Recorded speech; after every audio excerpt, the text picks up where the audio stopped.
Good evening sa tanan, sa aton nga mga suki nga nagapamati sining aton meditation of God and prayer by Reverend Rudy Escobar. Salamat sa Ginoo. Another wonderful time, no? Makatuon kita sa pulong sa Ginoo, especially gid sa sining Sunday, all throughout the day. Puno gi kita sa pagpakamaayo, no? Sa pagtuon sa pulong sa Ginoo. Kainas ang aga, pamati kita sa wali sa aton nga mga alagad sa Ginoo. And of course, sa aton meditation, sa aton nga personal devotion, sa aton nga mga fellowship sining nga hapon. And tonight, as we close tonight, no? Kabay pa, we will close tonight with meditating upon the Word of God. Sa hindi pa kita magpadayon, magapangamuyo anay kita. Ginoo, nagapasalamat kami sa sining gabi nga makatuon kami sa imo pulong. Lord, cleanse our hearts and make us worthy. Forgive us, Lord, for whatever wrongdoing that we have committed before you. And may it be that the blood of the Lord Jesus Christ will cleanse our hearts and make us worthy to do this time of meditating upon your word. Bless your servant, bless the viewers and the listeners. In Jesus' name we pray, and in the power of the Holy Spirit. Amen and amen. Okay, now, ang aton karon nga topic, it's grace for every need. Grace, grasya. Of course, ang Ginoo nag-promise sa aton, He will supply that grace every single day sa aton kabuhi. Kung ikaw anak sa Ginoo, no? If you are a child of God, ang imo kabuhi kag ang akon kabuhi ara gid sa mga kamot sa Ginoo. That is why nagapangayo kita sang grasya every day to sustain us and to strengthen us. That's why every need naton, kinahanglanon naton, we look unto God. Salig kita sa Ginoo, tuo kita nga may Dios kita sa aton kabuhi, nga aton masaligan kag aton mapangayuan sang bulig, because we know that God will never leave us nor forsake us. Now, when we think about grace for every need, we think about the psalmist, no? Sa Salmo, Kapitulo 86, versikulo 16, Psalm 86, verse 16, and it says, it is a cry out for grace when we need help. It's a cry out. Like ginhimo ina ni David sa Psalm 30, siling niya, "Hear, O Lord, and be merciful to me. O Lord, be my helper. Be merciful to me." Ginoo, kaluy ako nga tao. Kag buligi ako. What a beautiful example sa kabuhi ni David, no? And makita naton dire sa sining nga mga verses nga isa ini ka modelo or example sa aton nga kung mag-abot sa aton ang kaluyahon, well, by nature gaabot gid sa aton ang kaluyahon, di ba? Weakness. That's why when we are weak, no? Siling pa ni David sa Psalm 86 verse 16, "Turn to me and be gracious." Ginoo, balik di ako. Ginoo, tanawa ako.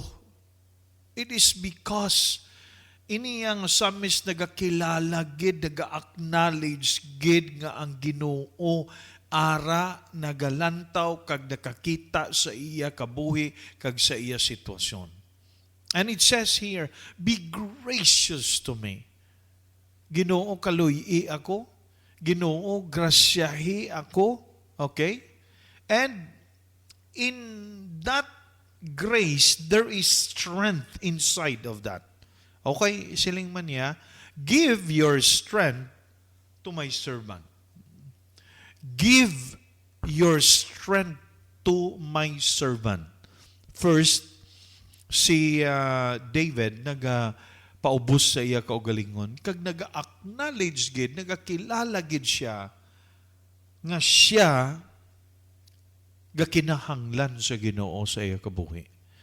Amo maning isa sa mga dapat naton obrahon sa aton kabuhi adlaw-adlaw.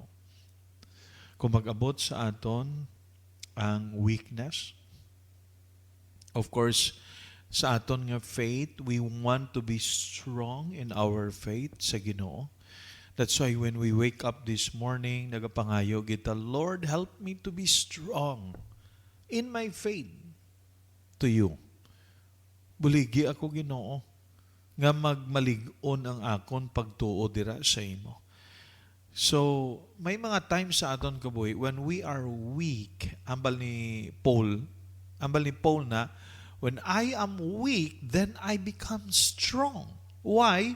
It's because the strength comes from God. Ang source sa iyang strength, halin sa Ginoo. So, mo gina ang isa ka balatyagon nga nagakinahanglan sang bulig sa Ginoo. Now listen, sa aton bala sa sini nga panahon garon, especially ini nagligad lang gid nga mga Domingo bala, ini nga semana, grabe ang mga nasalanta, mga tao tan-aw nimo, baha, ulan, hangin, bagyo, si Krising, si Emong, grabe. But you know what? When you think about these things, grabe kulba na ton. May ara man ta kakulba sina. By nature, humanly speaking, may kakulba kita. Pero kabalo ka mo, ini nga mga bagyo nga nag-abot kag ang aton balatyagon nga nag-abot sa aton, dira ta makita ang kusog sa Ginoo nga ginahatag niya sa aton. Because we know that we have a God who will protect us. Who will protect us. He will protect us from any harm and danger. He will protect us from this calamity nga nagaabot sa aton. Di kita pagpabayaan sa Ginoo. Although may mga nagaano dira, may mga balay nga naguba, although nga may mga material nga mga nadula, pero kabuhi naton ginaproteksyonan gigita sa Ginoo. Amen, di ba? Kinahanglan lang kita nga masinaligon kita sa Ginoo. That's why ang grace sa Ginoo nagasupply gid sa aton when we are weak. And you know what? Sometimes hindi lang weakness sa faith naton, but also may mga times sa aton kabuhi that we are weak in our physical. Nagbaina ba lang maka-experience ka mga masakit? I know karon may mga nagapamati, base nagaabot sa imo ang mga masakit physically, no? Asthma, high blood, kung taas ang uric naton, okay? Ini nga mga bagay nga nagaabot sa aton, you know, I tell you this, may ara man kita part sa aton kabuhi tungod sa aton mga ginakaon, di ba? Hindi na to na manigar, okay? We are prone gid sa mga pagkaon kung kisa mga manamit nga ginahambal sa doktor, hindi ka magkaon sila, pero anoon mo kay kanami, di ba? No? So, and sometimes ang aton nga weakness physically because man sa aton nga hinimuan kag aton nga you know, aton nga desire to enjoy the food, di ba? So hindi kita maghambal nga exempted kita sa mga masakit. Maabot gid sa aton ang masakit. That's the reason why nga siling ni Paul sang nag-abot sa iya ang masakit, siling niya, I take pleasure in my infirmities. because I know that the power that rest upon me will work. Okay? Gahom sa Ginoo mag-work. Amo na nga amo na nga kung pag-abot sa masakit naton, may mga kinahanglanon kita nga medicines, maintenance naton. Kag sa sina nga maintenance medicine, kinahanglan naton kwarta. And you know what? God will supply our needs. Amo nang provision sa Ginoo. Okay? When we are weak physically, God will provide. That's the promise of God. But my God shall supply all my need according to His riches and glory by Christ Jesus. May mga kinahanglanon kita sa aton kabuhi. Kag nakita na sa Ginoo nga kinahanglanon gid naton, need naton. And because it is a need, He will provide. Matingala ka lang. No?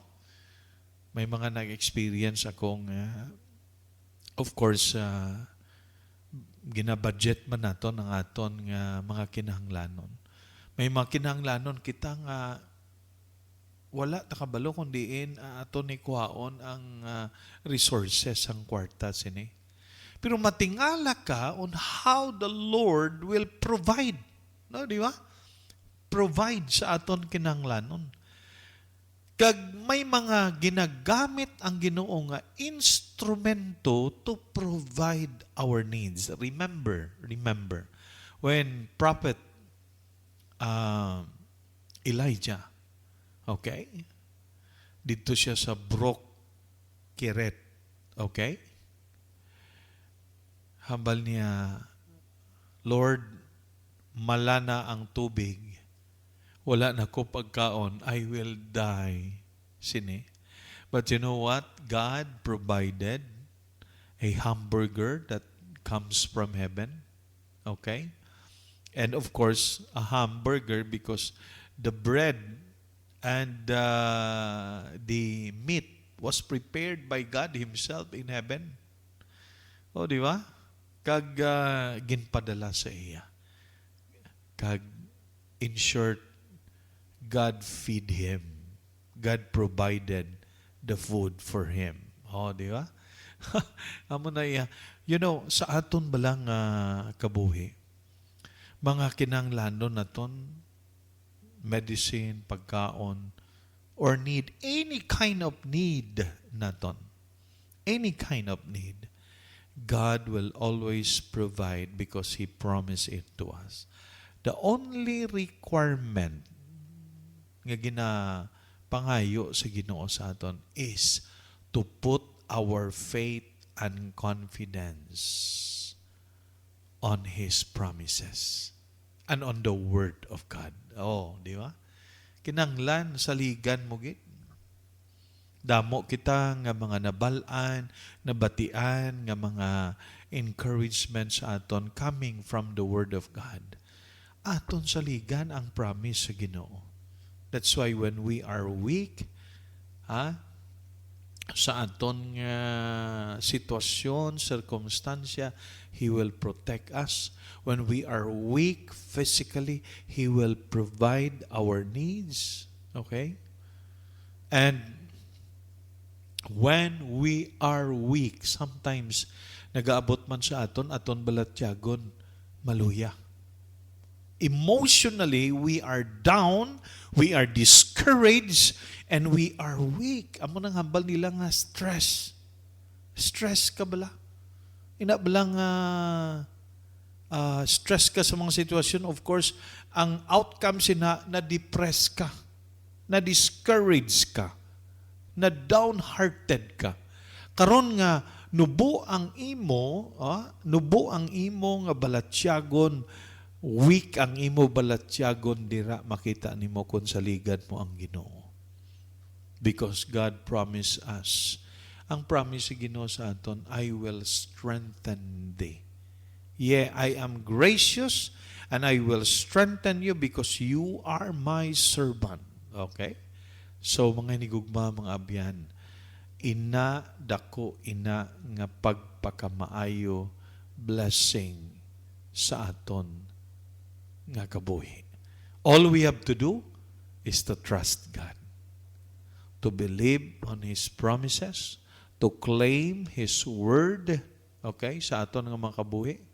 But at the same time, okay, at the same time, always remember and recognize God, that He is always there to provide that need of strength naton.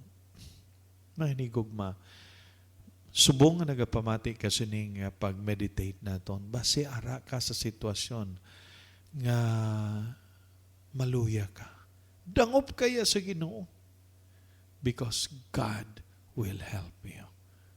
God will help you. He will always extend His hand, helping you out. Okay? Tuuhi, kag saligi ang Ginoo sa imo kabuhi. Amen? Magapangamuyo kita. Ginoo, salamat sa imo pulong nga amon nga natun-an sa sining nga gabi. I-bless ni sa amon mga kabuhi. Thank you sa mga viewers and listeners. Updi kami karon sa pagpangamuyo man ni Reverend Rudy Escobar. Salamat gid Ginoo. This I pray in the mighty name of our Lord Jesus Christ and in the power of the Holy Spirit. Amen and amen. Thank you and good evening sa tanan.